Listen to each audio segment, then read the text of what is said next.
Breaking news now. It has been a rough morning for commuters on Manhattan's east side after a fire in a tunnel suspended service on the 4 and 6 lines. That service has now been restored with some delays. CBS 2's Elijah Westbrook was the only local reporter who was actually on the platform at Grand Central when the chaos ensued early this morning. Elijah? That's right, and we got in on all of the action at the time. Good morning to you, Chris and Mary. So right now we are about maybe one level up from the platform.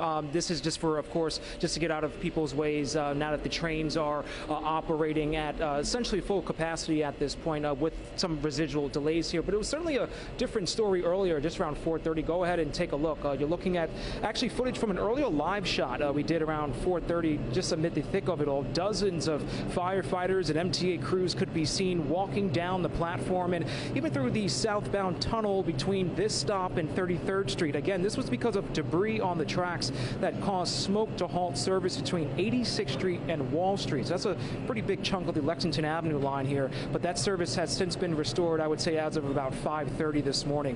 People we spoke with seemed to not be greatly impacted by the pause in service, but did raise some concerns more so about the issue of debris being on the track. Let's take a look. I mean, you look into the tracks and it's cluttered with filth and garbage. And, I mean, see no reason for it. There's cans all over the place.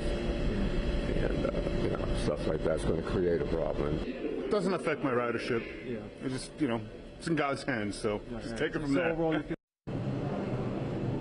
All right, so it's good to know that people are having a positive outlook on this for the most part. But, you know, while the investigation continues, the big questions we want to know are, what was that debris on the tracks? We've been saying this all morning, but usually with stories like this, trash typically is what's discovered down there. Also, how often does this happen, and what's the greater impact to the system and riders' overall safety?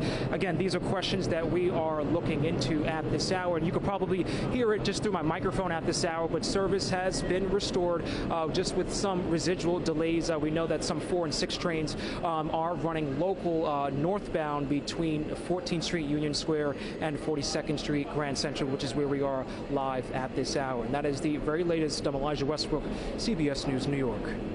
Elijah, thank you.